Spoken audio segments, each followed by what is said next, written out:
At 4:54 p.m., the room felt rehearsed. HR's folder aligned, voices measured, eyes already avoiding hers. One day before retirement, they said, as if timing were a detail, not a strategy. She didn't argue. She didn't flinch. She closed her notebook like a signature. At 5 p.m., she walked out without looking back. 6 minutes later, legal opened section 11, and the numbers didn't blink. The conference room on the 12th floor was all glass and quiet judgment. Polished surfaces, muted carpets, a skyline pretending not to listen. By 4:50 p.m., everything was already arranged with surgical precision.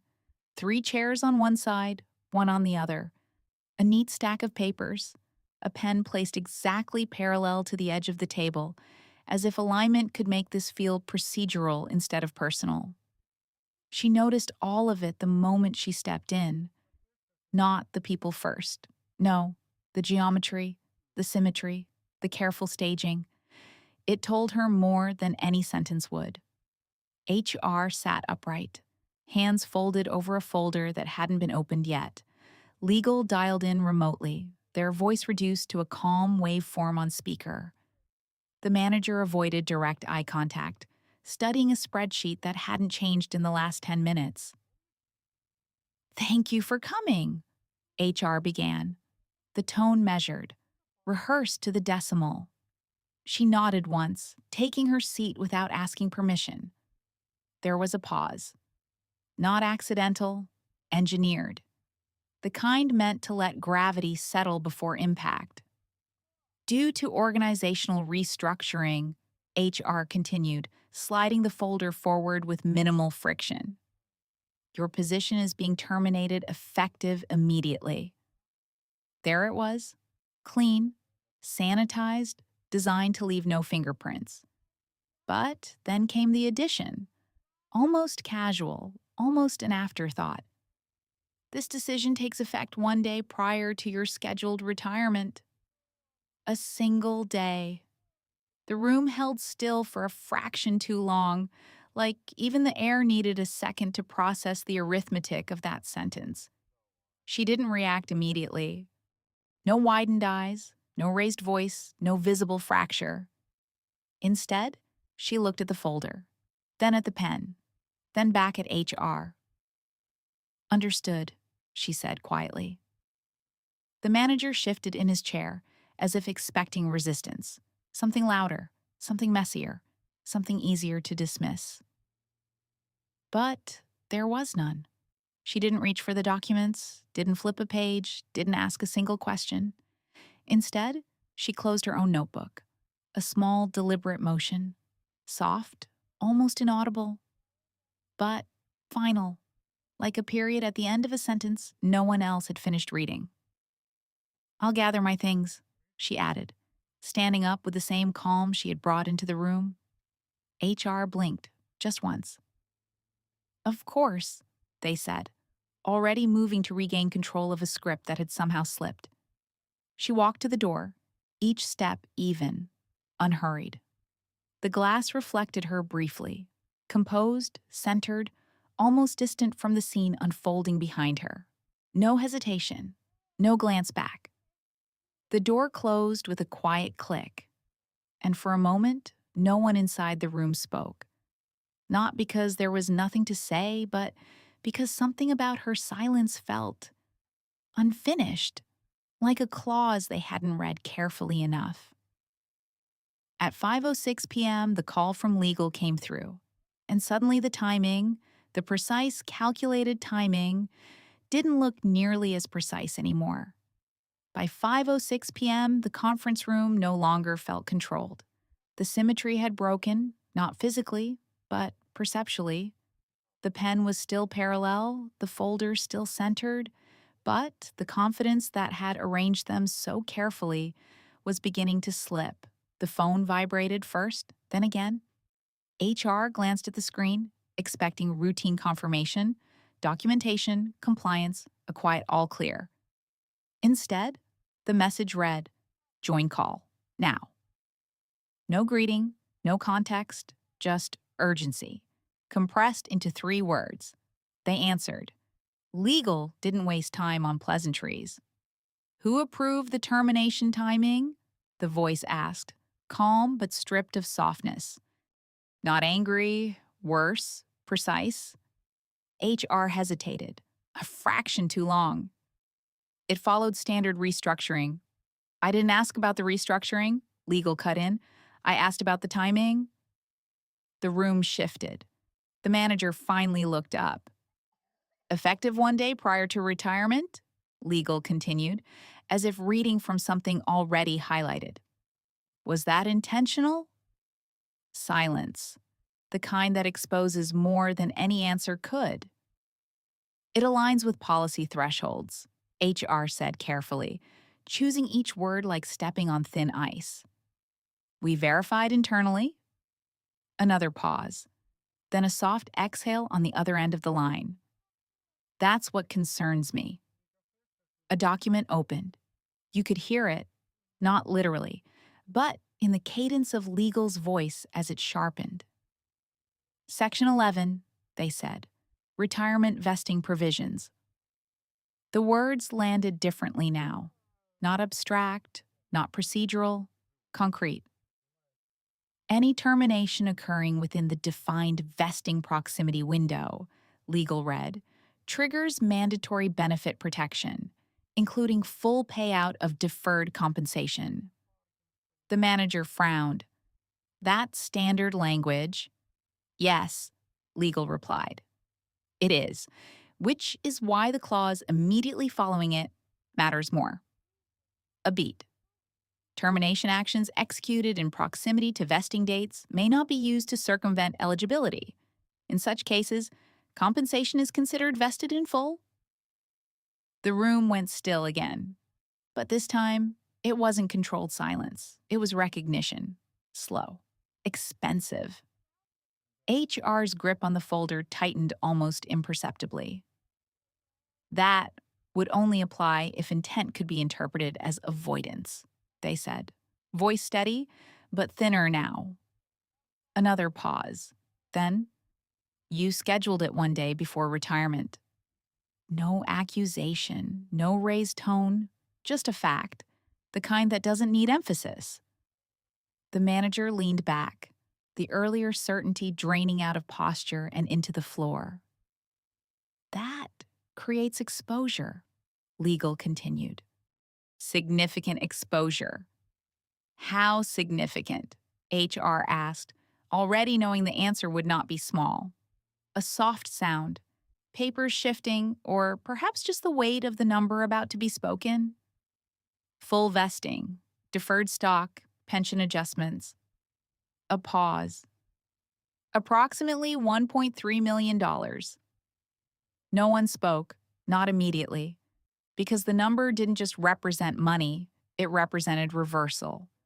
What had been framed as a clean exit was now a locked obligation. And worse, it was documented, time-stamped, structured. HR looked at the empty chair across the table, still slightly angled from where she had stood, still holding the absence she left behind. She didn't argue, the manager said quietly, almost to himself. No, legal replied. Another pause, then measured. She didn't need to. Somewhere between 4:54 and 5:06, the narrative had shifted. Not loudly, not dramatically, but decisively. And now, the room wasn't deciding what to do next. It was calculating how much it would cost. At 5:12 p.m., a new instruction came through. Reopen communication. But the silence she left behind didn't feel like something you could simply call back. If you felt that shift, the moment silence turned into leverage, this story is just getting started. Subscribe now and stay with me, because what happens next will make that $1.3 million look like the smallest detail. And tell me in the comments, was this precision or something far more intentional? At 5:18 p.m., the email left legal's outbox with the kind of phrasing that doesn't invite interpretation, only compliance.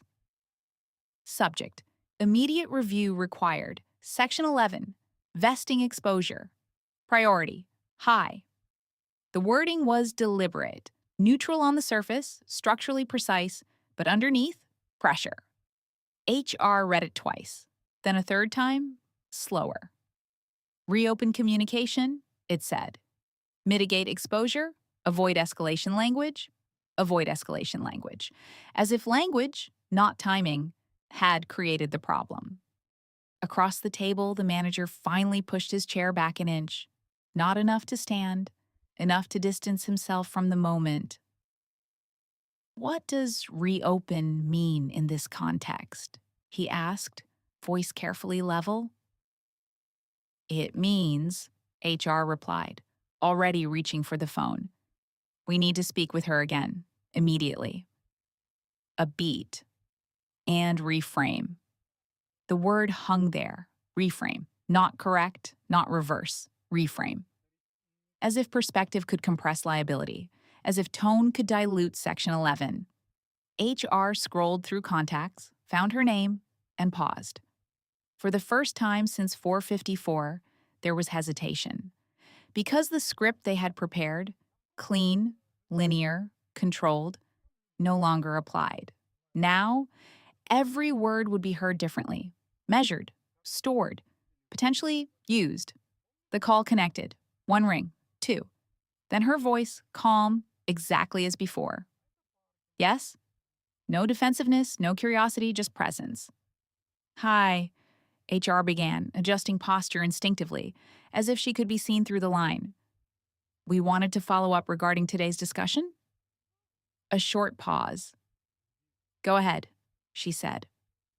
There was no friction in her tone, no urgency either, just space.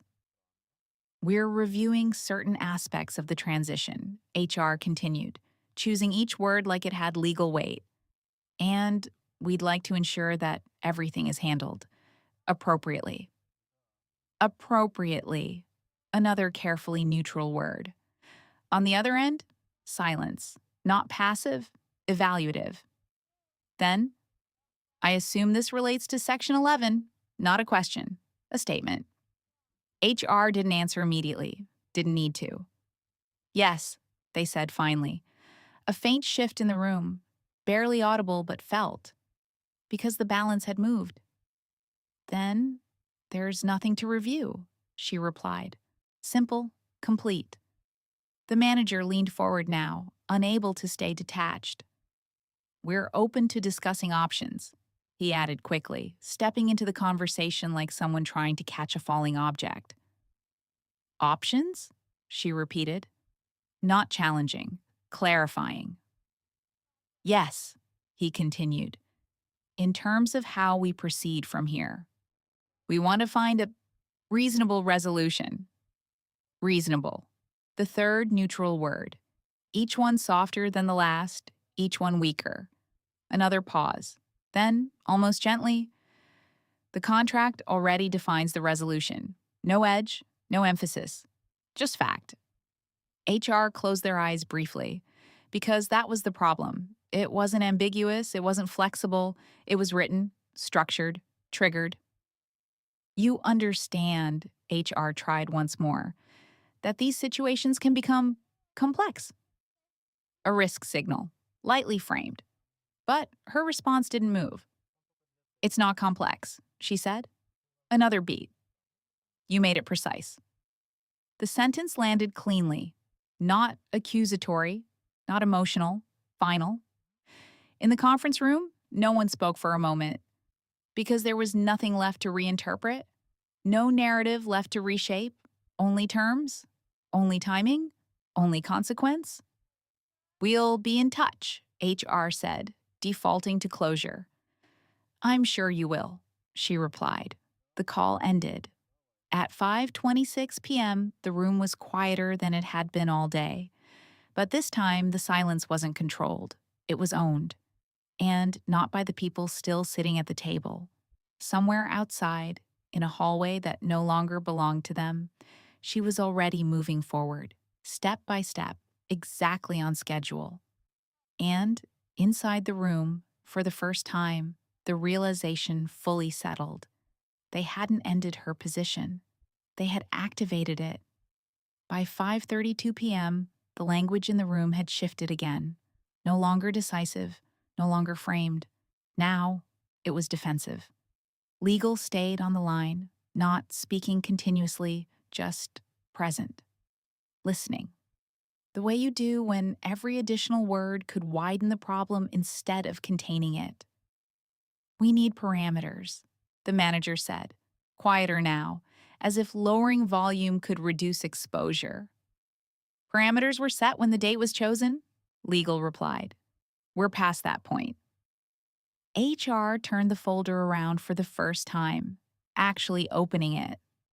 The pages that had felt procedural minutes ago now read differently, less like documentation, more like evidence. Every timestamp, every approval chain, every internal note that referenced timing alignment. It was all there, structured, searchable, discoverable. How quickly does this escalate? HR asked. The question wasn't theoretical anymore. It depends on what happens next, legal said. If she files, it becomes formal. If she doesn't, the manager interrupted. We still have to resolve it. A pause. Because they all understood the subtext. Resolve meant pay or negotiate, but negotiation requires leverage. And at this point, leverage had changed hands. HR exhaled slowly, scanning the clause again. Section 11, not long, not complicated, just precise enough to remove interpretation. They closed the folder this time, not with control, but with acknowledgement. Draft and outreach, they said. Something that repositions this as a transition discussion. No admission language. Legal didn't respond immediately. Then, be careful with repositioning. If it reads as corrective, it implies awareness. Another thin layer of pressure, because now, even tone had risk attached. The manager stood up, finally unable to stay seated inside a situation that no longer felt contained. We're talking about $1.3 million, he said, pacing once behind the chair. We need flexibility. You had flexibility, legal answered, at 4:54. Silence again. But this one carried weight, not confusion, regret. HR reopened the laptop, fingers moving faster now, not out of urgency, but precision under constraint. Every word typed had to balance three things simultaneously: clarity, neutrality, distance, too direct, and it becomes acknowledgement, too vague, and it looks evasive. They typed, deleted, rewrote. Finally, we'd like to schedule a follow-up conversation to ensure a smooth and mutually aligned transition, including a review of all applicable provisions. Applicable provisions. Not Section 11, not vesting, just enough distance to avoid naming the trigger. Send it, the manager said. HR hesitated, just half a second, because once sent, the message would do more than communicate. It would document intent, and intent, in this context, had a price tag. They clicked. At 5:41 p.m., the email was delivered. No immediate reply. Of course not, because now, timing belonged to her. 5 minutes passed, then 7. No typing indicator, no red receipt visible, nothing. And somehow, that nothing felt heavier than any response. At 5:49 p.m., legal spoke again, quietly. She won't rush. HR looked up. Why? Another short pause. Because she doesn't need to. The manager stopped pacing. And for the first time all afternoon, no one tried to move the situation forward. No calls, no follow-ups, no additional framing, just waiting. Not strategic waiting, forced waiting. The kind that recalibrates hierarchy without saying a word. At 6:03 p.m., a notification finally appeared. One line, no greeting, no signature. Just a sentence that read like a closing bracket. I'm available tomorrow at 10 o'clock. Nothing more. No acknowledgement of their language, no engagement with their framing, just time. Defined, controlled, and suddenly, the next conversation didn't look like a continuation. It looked like a recalculation. Because by choosing when to respond and how little to say, she had already set the terms. Not loudly, not dramatically, but unmistakably. And inside the quiet of that room, one realization sharpened with uncomfortable clarity. This was no longer about ending something. It was about settling it, on her schedule, under her terms. At 9:58 a.m., the room looked almost identical. Same glass walls, same polished table, same careful geometry. But the balance was gone. There were no folders placed in front of her this time, no pen aligned for signature, no script waiting to be followed. Only space. Defined differently now. She entered exactly on time. Not early. Not late. 10 o'clock meant 10 o'clock. That alone set the tone. HR stood up slightly. Just enough to acknowledge, not enough to lead. Thank you for coming, they said, voice softer than the day before. She nodded once and took her seat. No notebook this time, no visible preparation, which somehow felt like the strongest signal in the room. Legal joined again via call, but unlike yesterday, they spoke first.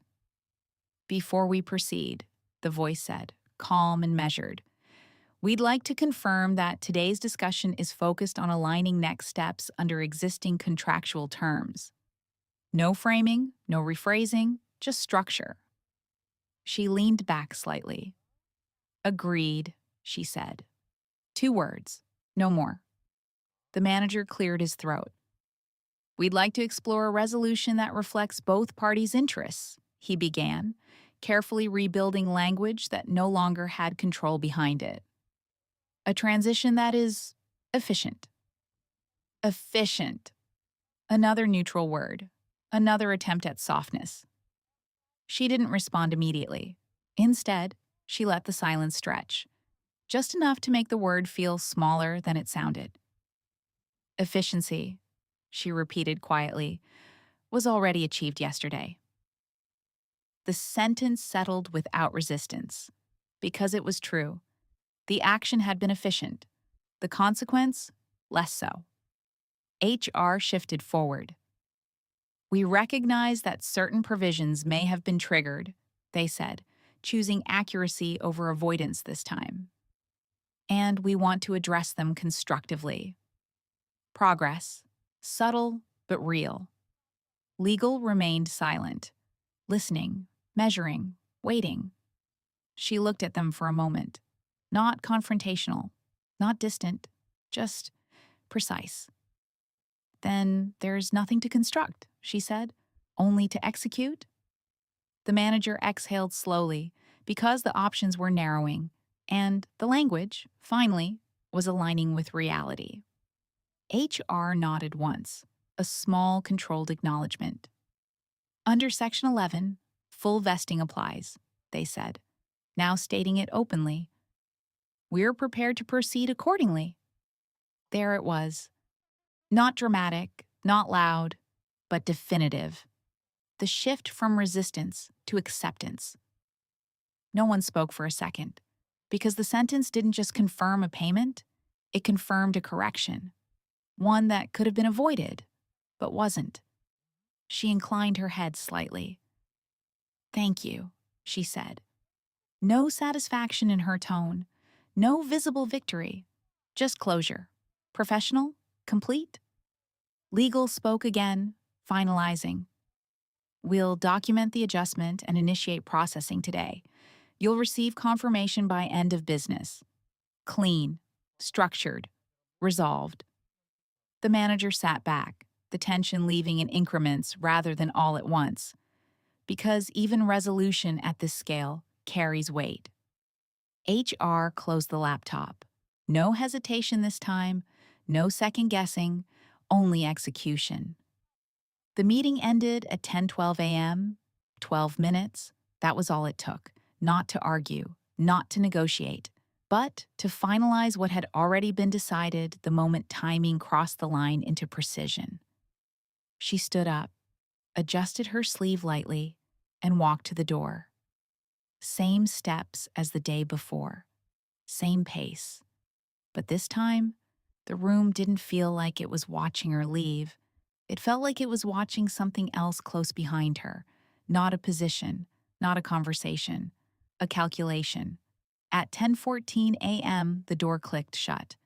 And for a brief moment, no one moved, because in a process built on control, documentation, and carefully structured outcomes, the smallest variable had made the largest difference.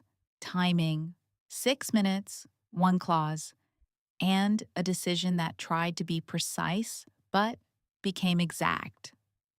Silence.